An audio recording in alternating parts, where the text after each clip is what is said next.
Hola, buenas. Mi nombre es Sonia Califa y soy estudiante del grado de Matemáticas en la Universidad Complutense de Madrid.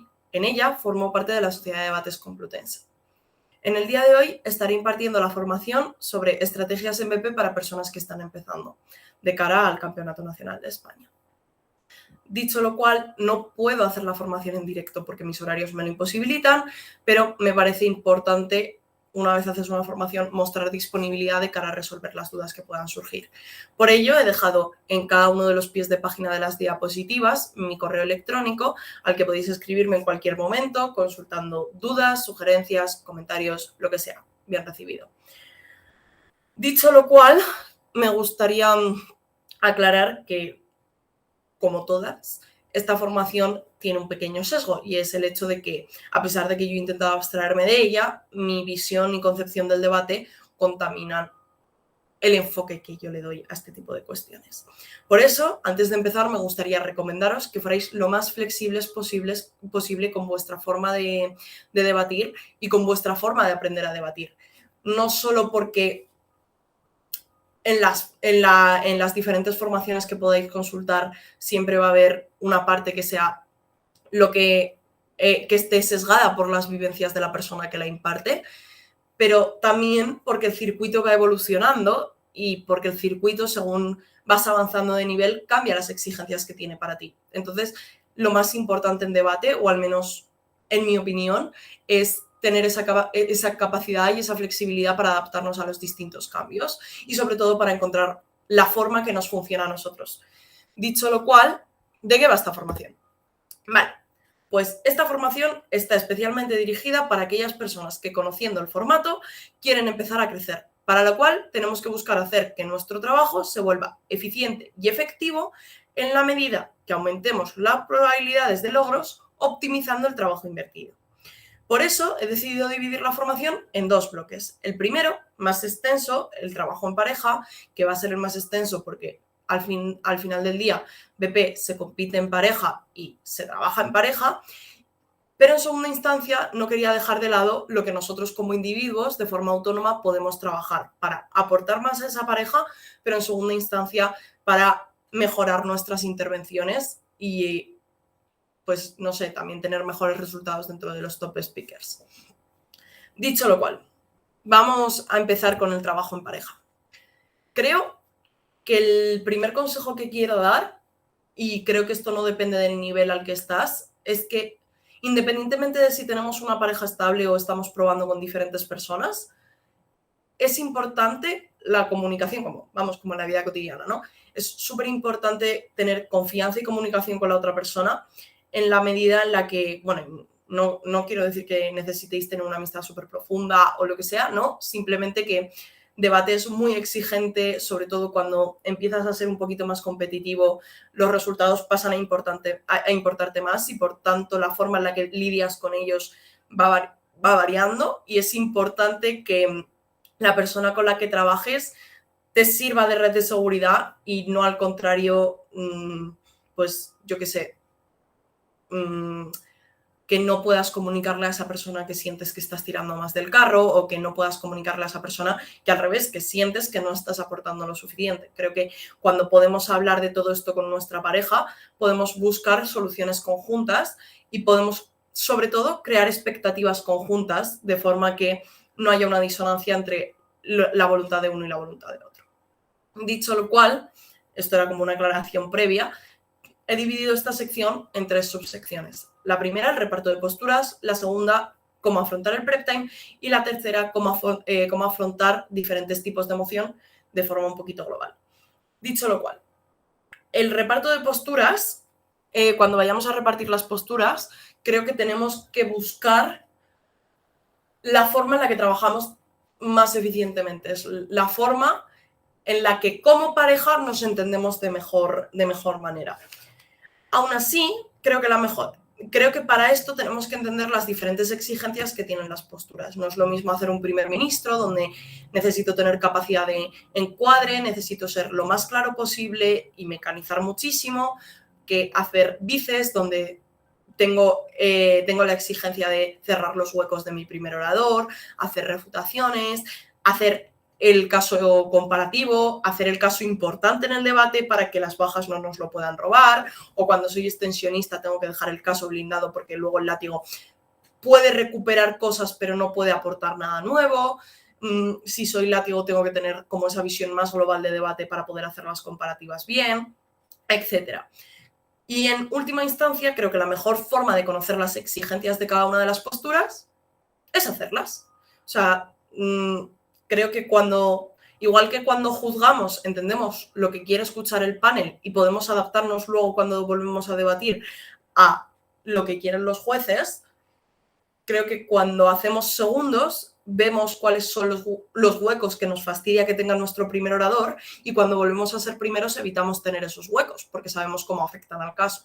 Pero cuando somos primeros, una vez escuchamos las refutaciones y las comparativas que hacen los otros equipos, entendemos cuáles son las cosas más importantes del caso para nosotros y esas cosas que nos gustaría que resaltase el segundo orador. Una vez dicho esto, creo que vamos a pasar al prep time. Vale, en cuanto al prep time, tenemos 15 minutos y en esos 15 minutos tenemos que llegar a sala, tenemos que sacar caso, ¿no? Normalmente nos agobiamos con estos 15 minutos y el error más común cuando se empieza es querer sacar el caso ya. Por eso quería incidir en que la primera parte del prep time es familiarizarse con la moción. Y es que de nada sirve sacar el caso rápido si luego resulta que no estamos respondiendo al debate. Por eso es importante entender cuáles son los elementos del infoslide y cuáles son los elementos de la moción. Luego profundizaremos un poquito más en lo que debemos responder dependiendo del tipo de moción en la siguiente sección. Pero eso, creo que si leemos la moción lo suficiente y le dedicamos tiempo en vez de pasar directamente a crear el caso, nos garantizamos que luego lo que construyamos vaya a responder al debate que va a haber. También creo que es ideal, o sea, hay como dos escuelas, yo considero que hay dos escuelas en debate, ¿no? La que hace las refutaciones preventivas al principio y las que lo hace al final. Yo creo que el problema de hacerlo al final es que si nos dejamos solo los 2 últimos minutos para pensar qué va a sacar oposición, ya no nos da tiempo a remodelar nuestro caso y blindarlo. Entonces, creo que es mejor pensar desde el principio cuál es el mejor caso de gobierno y cuál es el mejor caso de oposición para hacer el prep time lo más eficiente posible en la medida en la que lo blindemos de forma preventiva a lo que nos vayan a sacar, teniendo un poquito de flexibilidad porque luego nos pueden sacar otra cosa y dejarnos locos. Entonces, nunca perdiendo la idea de que tenemos que construir en positivo. Dicho lo cual, encontrar los tiempos. Tenemos 15 minutos y tenemos que repartir esos 15 minutos. Yo recomiendo que al principio de esos 15 minutos nos dejemos un ratito para pensar por separado. La idea de pensar por separado es evitar contagiarnos los dos de los mismos errores una vez queremos enfrentar el debate.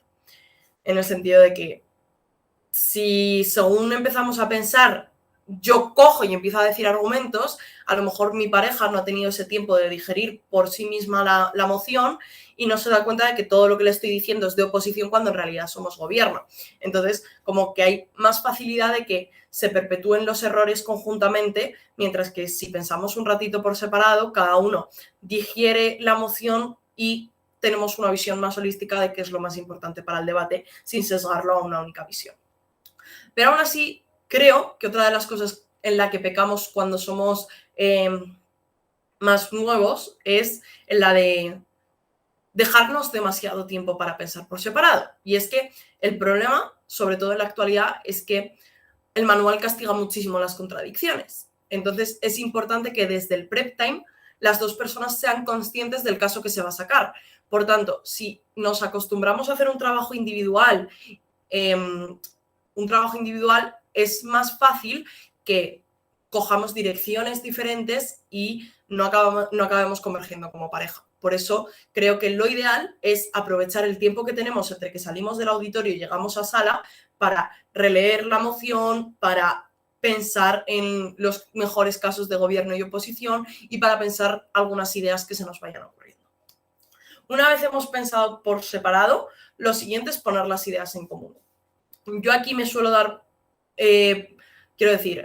me suelo dar un par de minutos, 3 minutos, no mucho, porque creo que solo hay que poner esas ideas en común, tipo, yo te cuento lo que he pensado, tú me cuentas lo que tú has pensado y con eso pasamos al siguiente punto, que es la priorización de argumentos. Una vez tenemos todas las ideas que hemos tenido en común, tenemos que ver cómo filtramos esas ideas para construir lo que finalmente va a ser nuestro caso.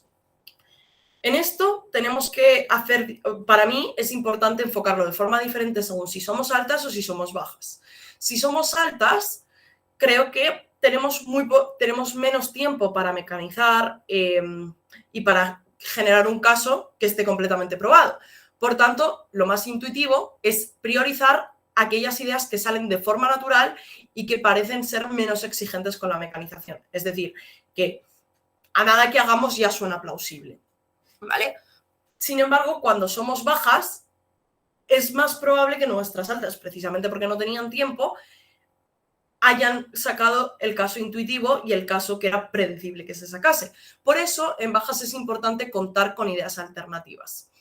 Entonces, creo que, o sea, es importante contar con ideas alternativas, pero también es importante tener una noción básica de cuáles son esas ideas intuitivas, por si a la alta se le olvidase sacarlas y la alta por ser original sacase otras cuestiones, nosotros poder aprovecharnos de ese hueco de la alta y sacar las cuestiones que son más intuitivas, porque al final también van a ser las que más fácilmente se compren.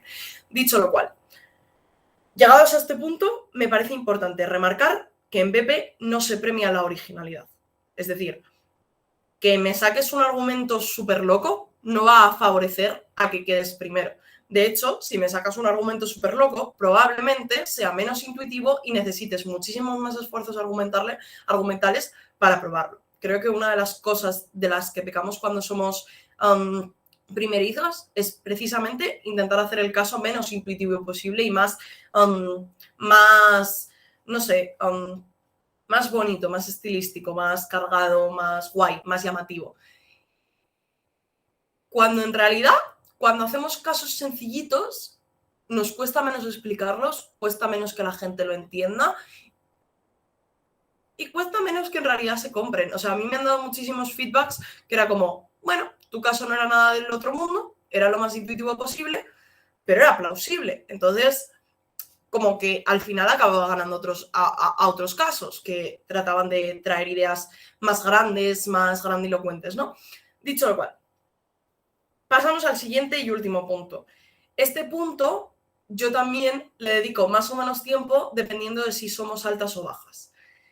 Vale, si somos altas, creo que, o sea, normalmente yo suelo dejar los 5 últimos minutos de prep time para desarrollar conjuntamente el caso. Si soy bajas, pues me dejo un poquito menos de tiempo porque como que no tiene sentido desarrollar un caso que luego va a tener que cambiar según el debate que haya habido en las altas. Vale, ¿por qué creo que es importante dedicar tiempo del prep time al desarrollo del caso conjuntamente? Pues básicamente por lo que decía antes, ¿no? Y es que el manual actualmente castiga muchísimo las contradicciones.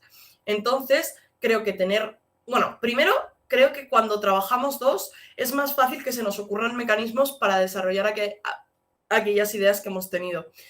Pero también para generar esos impactos de las ideas que hemos tenido. Pero en última instancia nos permite tener una concepción conjunta de lo que es el caso y así priorizar en el debate las cuestiones que nos parecen importantes a ambos y no solo las que les parecen más importantes al primer orador para que llegue el segundo y priorice otras. Entonces, la forma de hacer más eficaz el trabajo es tener una visión conjunta del caso e ir los dos a una para, no sé, también que es mucho más persuasivo cuando se nota esa sinergia entre el primer y el segundo orador.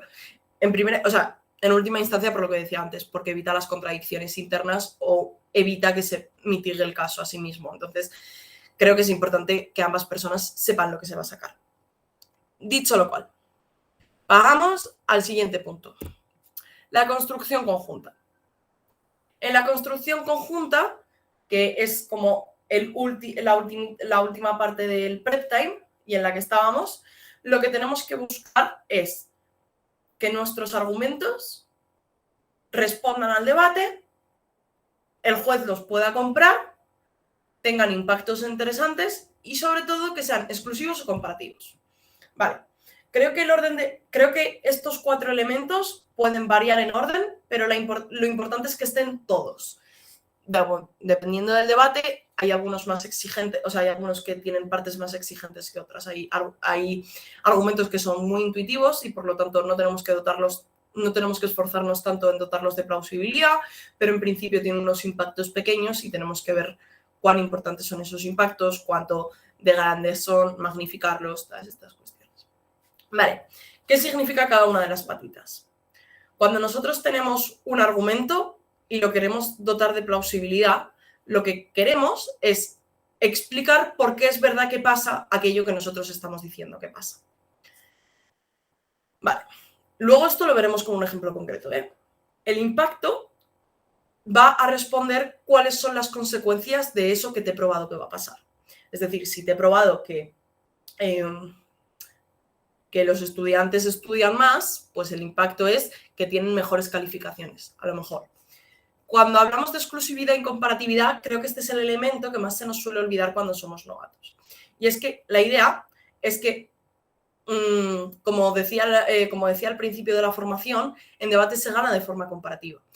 Como tenemos que ganar de forma comparativa, no vale con explicar las cosas que pasan, sino porque esas cosas pasan en nuestro lado del debate y en el otro no.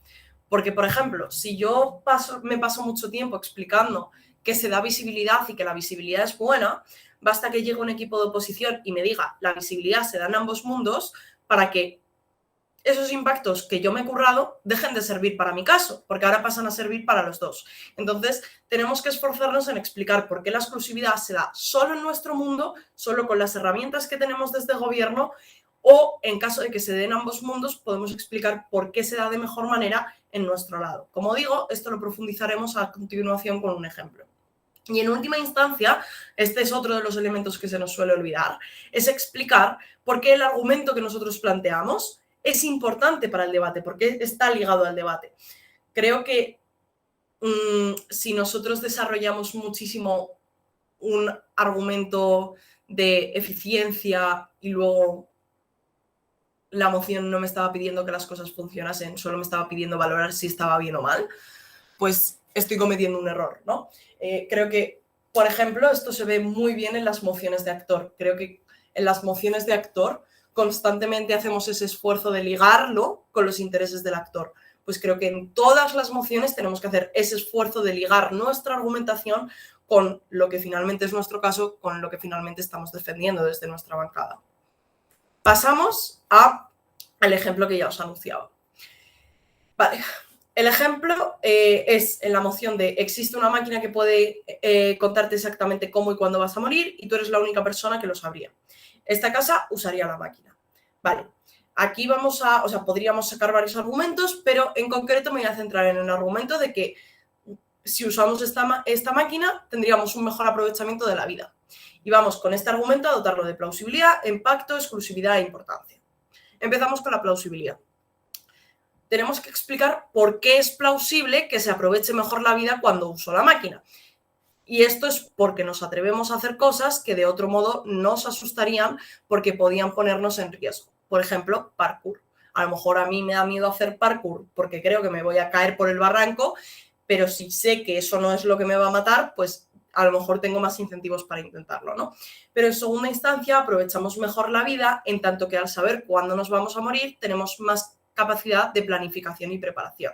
En el sentido de que si yo me voy a morir el martes, me voy a morir el martes de 2037, pues yo ya sé, martes 4 de abril de 2037, pues yo ya sé que en 2037 debería empezar a concienciar a mi familia de que puede pasar algo, empezar a decir cosas bonitas a las personas a las que quiero, etc. Vale. Es decir, en la plausibilidad lo que tratamos es dar razón, es dar porqués. Dependiendo de los jueces y del argumento, de la dificultad de nuestro argumento, tenemos que dar más o menos porqués. En este caso yo he dado 2. He dado el primero de porque nos arriesgamos a hacer cosas que antes creíamos que nos podrían poner en riesgo y en segunda instancia porque nos permite planificar nuestra vida de mejor forma. ¿Vale? Pero podemos dar 3, podemos dar 1, da igual, eso depende del debate, lo tenemos que ver en vivo. El impacto de esto. cuáles son las consecuencias de que yo pues me atrevo a hacer cosas o planifique mi vida. Pues el impacto es que vivo una vida más plena y me ahorro posibles arrepentimientos míos y de quienes me rodean. Porque al saber, pues por lo que decía antes, ¿no? Cuando sé si me voy a, vivo una vida más plena en la medida que experimento más y me ahorro posibles arrepentimientos en la medida en la que puedo prepararme yo y puedo preparar a las personas de mi alrededor para asumir ese momento en el que me voy a morir. En última instancia, esto es exclusivo en la medida en la que siempre entendemos que el tiempo que nos queda es el mismo, tanto si usamos la máquina como si no. Es decir, si yo me iba a morir el 4 de abril de 2037, me iba a morir el 4 de abril de 2037, usas esa máquina o no. La diferencia es que cuando uso la máquina, sé qué tiempo me queda, sabemos cuánto es el tiempo que nos queda y, por tanto, tenemos capacidad de agencia sobre cómo y en qué repartirlo. Esto no pasa cuando no sé cuándo me voy a morir, porque es una constante incertidumbre de a lo mejor me muero mañana, que me muero pasado, que me muero tal vez, dentro de 8 años, que me muero cuando sea. Entonces, no tengo esa capacidad de hacer un reparto de las cosas que quiero hacer sabiendo que las voy a hacer todas. Y en última instancia, esto es importante en la medida en que a todos nos gusta disfrutar al máximo de nuestro tiempo, ¿no? Entonces, pues hemos hecho las 4 patitas de este argumento. Pasamos ahora a los diferentes tipos de emoción. En los diferentes tipos de emoción, quiero resaltar que he utilizado la división del manual de CEMODE de 2021. Es cierto que hay escuelas que hacen divisiones diferentes, sobre todo en las emociones de análisis, las distinguen entre valorativas, de hecho, etcétera, pero la razón por la que yo me he guiado por la división del manual y no por otra división es porque en el manual de CEMUDE especifican cuáles son los requisitos en profundidad de cada una de las emociones y lo acompañan de ejemplos. Entonces, creo que si yo aquí os doy las bases y luego vosotros por vuestra cuenta profundicéis en el manual, vais a encontrar los links y va a ser más productivo ese aprendizaje. Entonces, la división que hace el manual es en 3 grandes tipos, primero en políticas, segundo de análisis y tercero de actor. Teniendo las de análisis, tropecientos mil tipos entre ellas. Vale. Vamos a hacer un repaso de lo que requiere cada una de las mociones dependiendo del tipo. Lo primero, las mociones políticas, como bien pone el ejemplo, son las que son de la forma, esta casa haría X. Por ejemplo, esta casa prohibiría la venta de alcohol, esta casa legalizaría la prostitución, esta casa, etcétera, etcétera, etcétera, ¿no? Vale. En estas mociones se nos invita, aunque no se nos obliga, a construir un plan de acción. Cuando digo que no se nos obliga, es que realmente si no sacamos un plan de acción, en principio no hay ningún castigo más allá del perder una posición estratégica que nos podría proporcionar un plan de acción. Y es que muchísimas veces sacamos un argumentario de por qué sería positivo, pero de repente, como no sabemos cómo va a funcionar, nos damos cuenta de que la forma en la que podría funcionar tiene muchísimos fallos y eso nos acaba haciendo daño. Si nosotros hacemos un plan de acción que blinde cómo vamos a implementar la medida, es más fácil centrar el debate y evitar que se disperse y se embarre en si va a funcionar o no va a funcionar. Dicho lo cual, hay un concepto específico de las mociones políticas, que es el fiat de gobierno, con el que hay que tener un poquito de cuidado. El fiat de gobierno se refiere a la capacidad de implementar la medida, pero no a la capacidad de que no tenemos fiat de solución. Es decir, por mucho que yo te diga, voy a hacer esto para prohibir la venta de alcohol, eso no significa que eso vaya a tener una buena acogida en la sociedad, no significa que no vaya a haber mercado negro, son cuestiones que desde el gobierno tenemos que lidiar con ellas, pero sí asumimos que existen recursos suficientes y existe voluntariedad por parte del Estado o del órgano que implementaría la medida para hacerlo, ¿vale? En el sentido de, no puede llegar a oposición y decir, no vamos a prohibir el alcohol porque el PSOE no quiere. No, eso no se valdría. Vale. Dicho lo cual, desde oposición también se puede plantear un contraplan o una contramedida que tiene su parte específica de cómo se realizan dentro del manual y que básicamente lo más importante de ello es que el contraplan tiene fiat en la medida que sea proporcional al plan que propone gobierno. Es decir, si gobierno propone destinar X recursos, esos mismos recursos que destina gobierno para hacer A, los puede destinar oposición para hacer B, ¿vale? Esa es la idea del contraplan y del fiat de contraplan. Pasamos ahora a las mociones de análisis. Aquí hay muchísimas, hay 5 tipos diferentes. Vale. Las primeras, que son las de esta casa cree que, se llaman también mociones valorativas, y la idea de estas mociones es precisamente estudiar la veracidad o falsedad de X. Es decir, desde gobierno tenemos que explicar que X es verdadero y desde oposición tenemos que explicar que X es falso. Vale. Por ejemplo, un ejemplo de esta moción sería, de este tipo de moción sería, esta casa cree que tener hijos es inmoral. Pues desde el gobierno tenemos que explicar por qué es inmoral y desde oposición tenemos que explicar por qué no lo es. No es un es bueno o es malo, no, es o no es. En segunda instancia, en esta casa se apoya o se opone a X, son mociones que nos obligan a estudiar que los beneficios son mayores que los perjuicios o viceversa.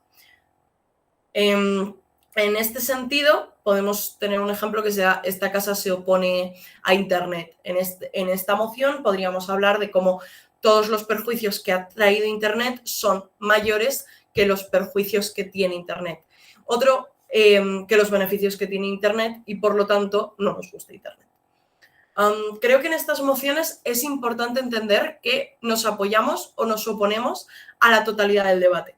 Es decir, no podemos hacer un soft case y quedarnos con la mejor versión, en el sentido de, no, me opongo a Internet solo por las cosas malas. No, tiene que haber una ponderación. O sea, no puedes decir, me opongo a Internet, pero las cosas buenas de Internet las conservo. No, te opones a todo Internet y punto. O creo que el ejemplo que da el manual en este caso en concreto es, esta casa apoya invadir Irán. No puedes elegir que Estados Unidos invada Irán. No puedes elegir las cosas positivas de que Estados Unidos invada Irán. No puedes decir, no, solo apoyamos la invasión de esta forma. No, tienes que apoyar toda la invasión así como se pueda dar. Vale, seguimos con las mociones de esta casa prefiere X. Estas mociones las podemos encontrar de 3 formas diferentes. Esta casa prefiere X, esta casa prefiere X a Y y esta casa prefiere un mundo X. O un mundo X frente a un mundo Y. 4 formas en realidad. Vale. Estas mociones vienen con las comparativas cerradas. No podemos comparar ese elemento X con lo que nos salga de las narices. No. Si la moción es esta casa prefiere X, tenemos que comparar X con el status quo.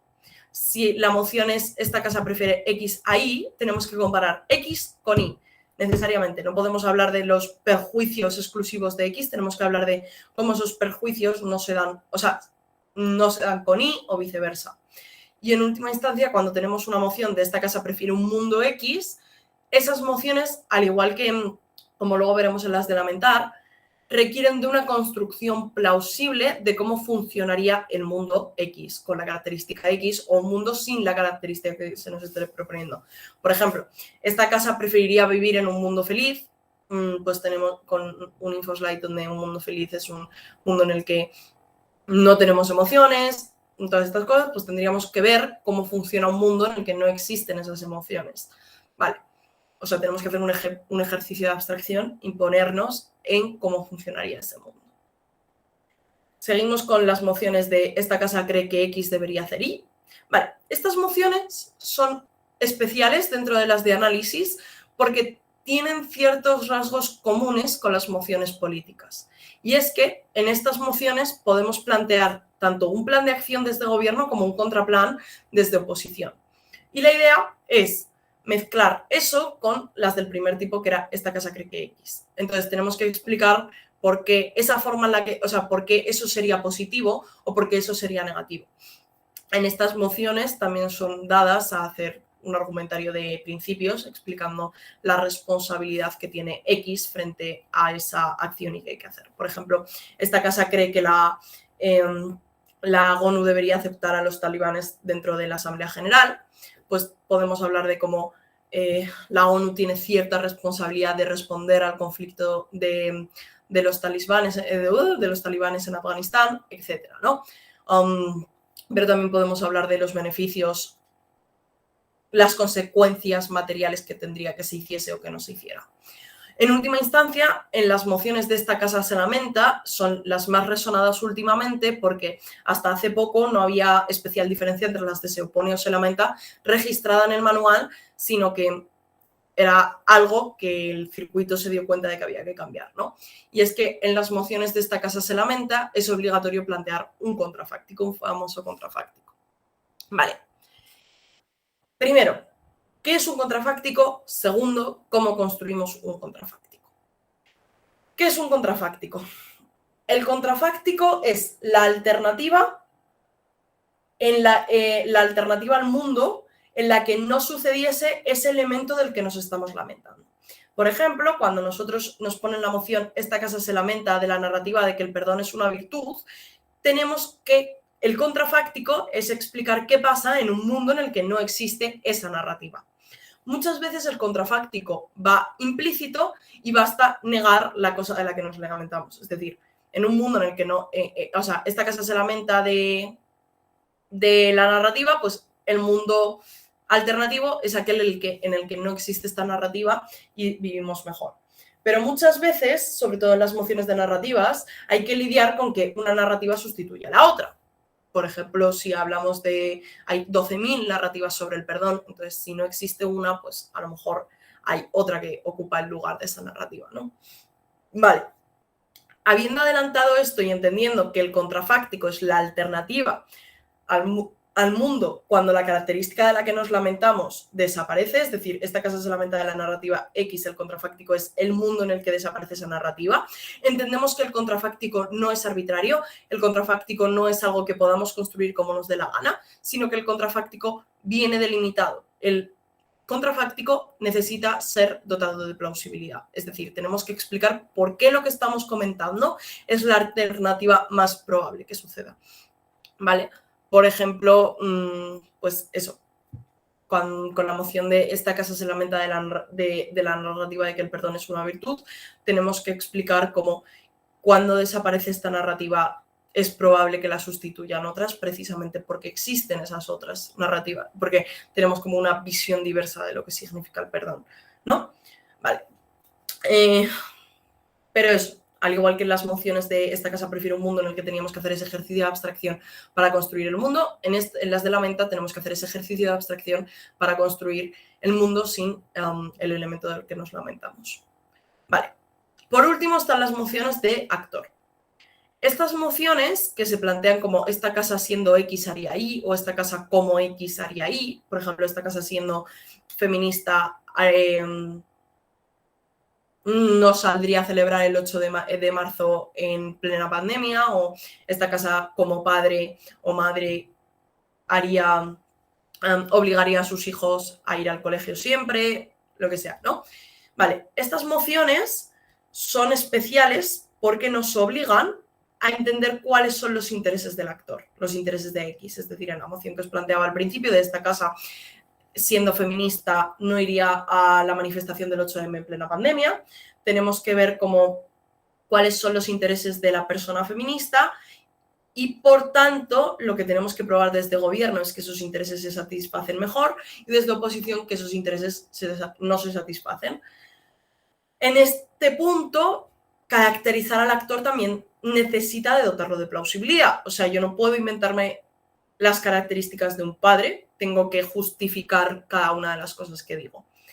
Pero tampoco puedo explicar por qué sería positivo o negativo sin más, sin hacer el link de que al padre le importa que eso sea positivo o no, ¿vale? En el sentido de, en esta Casa siendo feminista no iría a la manifestación, alguien podríamos hacer un caso precioso de gobierno diciendo esto es malo para el feminismo, porque si todas piensan igual, bla, bla, bla, bla, bla, bla, pero hasta que no me hagas el link de a esta persona le importa más el feminismo que su propia salud y prefieres ponerse al virus, ¿qué tal?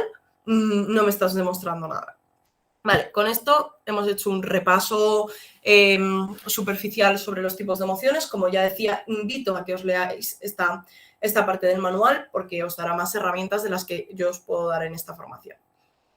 Dicho lo cual, y para ir acabando, ya hemos concluido el bloque del trabajo en pareja y ahora vamos a profundizar un poquito en cómo en ese trabajo individual. Vale.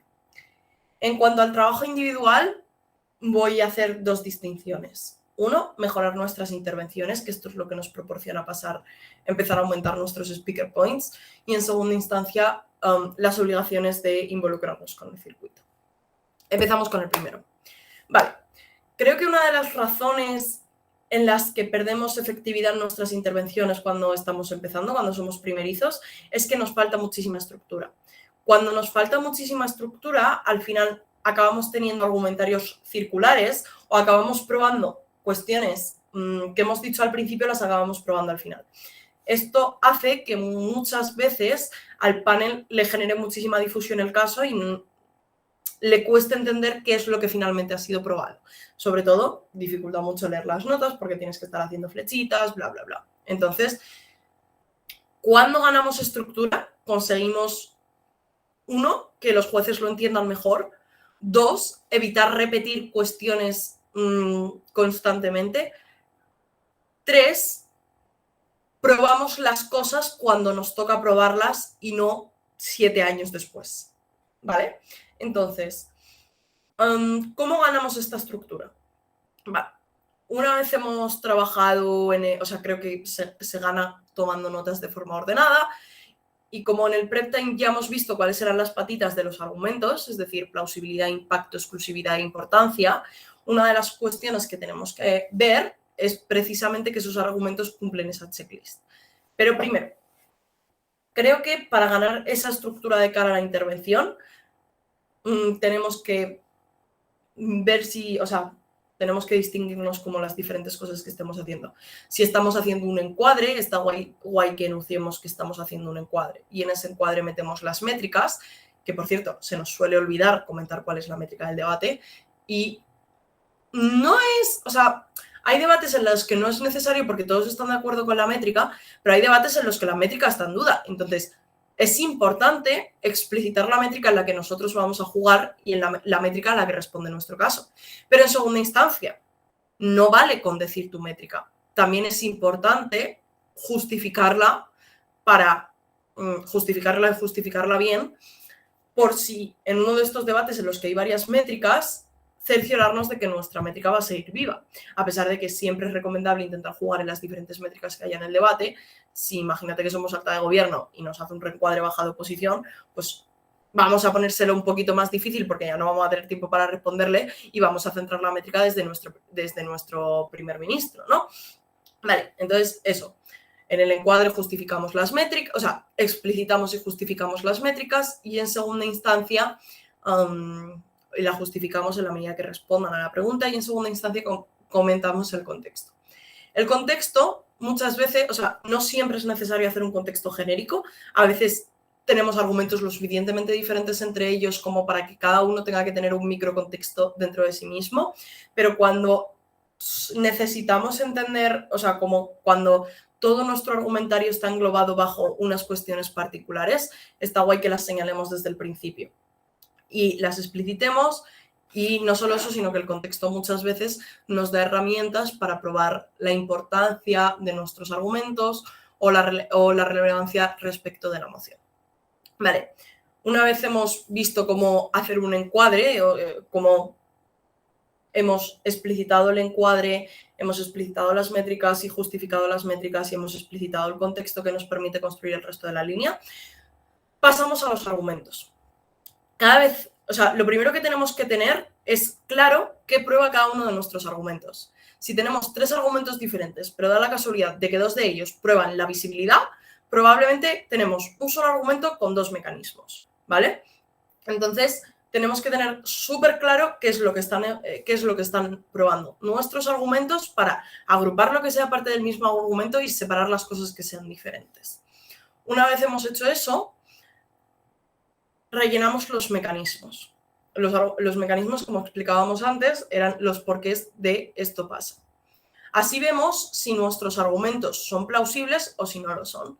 En segunda instancia, valoramos los impactos que tienen nuestros argumentos, cerciorándonos de que cada cosa que probamos no solo sucede, sino que suceda tiene alguna consecuencia.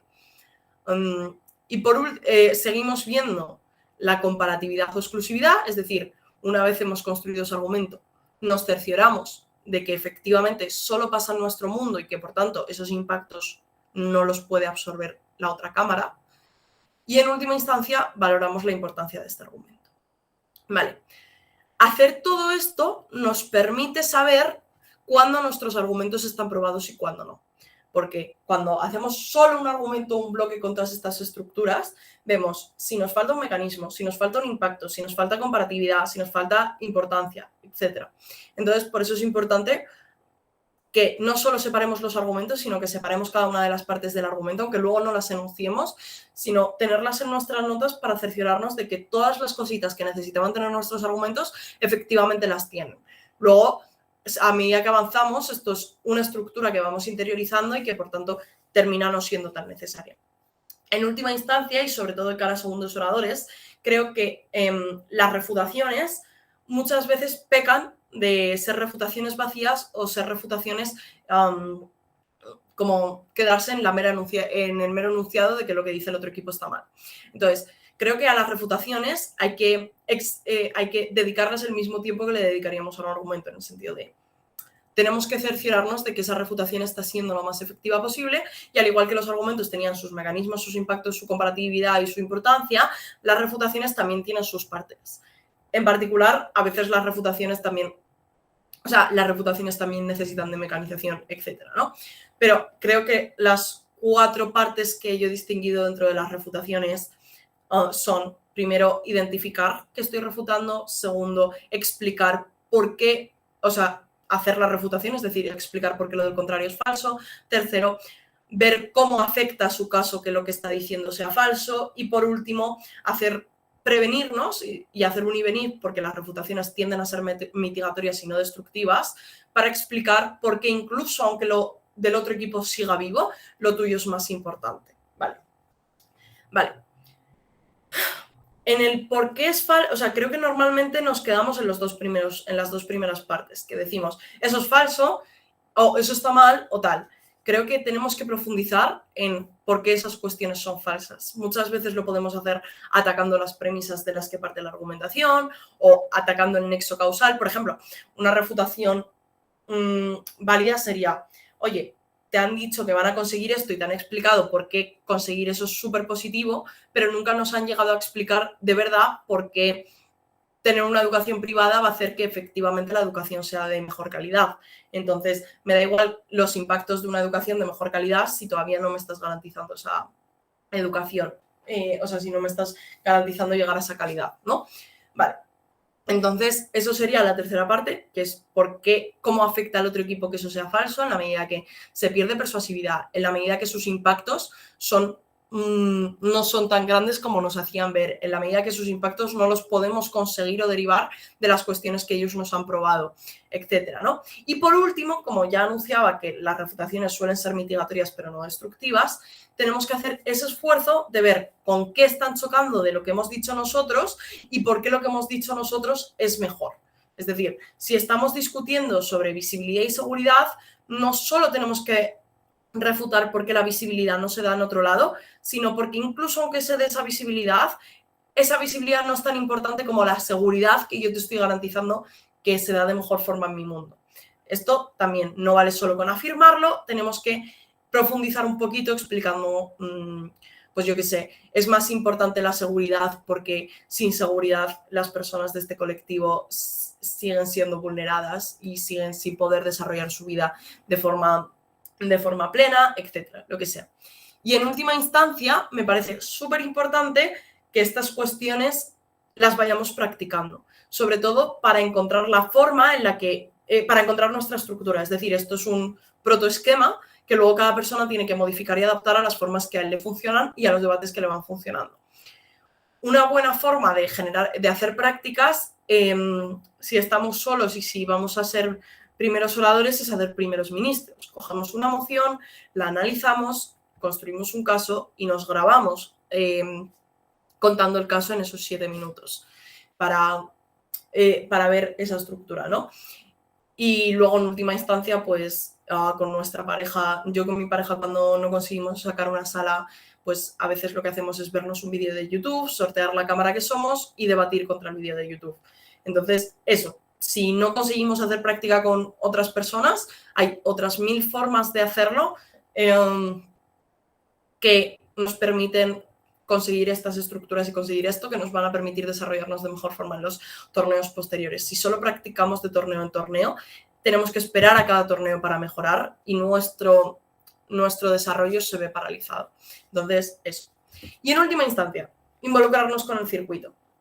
Creo que una de las cosas que solemos pensar cuando somos debatientes al principio es que basta con aprender a mecanizar para empezar a desarrollarnos. Y no, la realidad es que no, porque luego llegas a una moción de economía y no tienes ni idea de cómo enfrentarla, o llegas a una moción de relaciones internacionales y no tienes ni idea de cómo afrontarla, o te cambian un poquito el debate típico y no sabes cómo adaptarte a ese nuevo debate. Entonces, creo que la forma que tenemos de involucrarnos con el circuito no es solo a través de la participación en torneos, que también, porque además no siempre es posible, sino que podemos hacer trabajo individual y debemos, en la medida que debemos estar informados, en la medida de lo posible. No hace falta que toda tu vida se vuelva debate, ¿no? Pero procurar estar informados de lo que pasa, leyendo las noticias, escuchando podcasts, viendo las noticias, lo que sea, ¿no?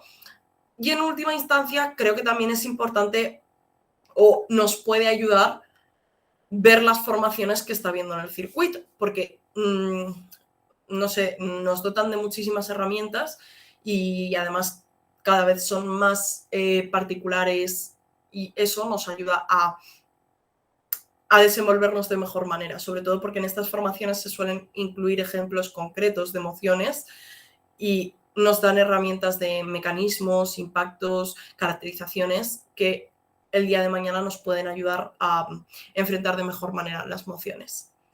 Creo que esto es todo lo que tenía que decir, así que pues muchísimas gracias a todos por llegar hasta aquí y en última instancia muchísimas gracias al equipo de adjudicación por confiar en mí para dar esta formación. Espero que os haya gustado y repito que si han quedado dudas, comentarios o sugerencias, aquí tenéis mi correo, contactadme por ahí. Muchas gracias.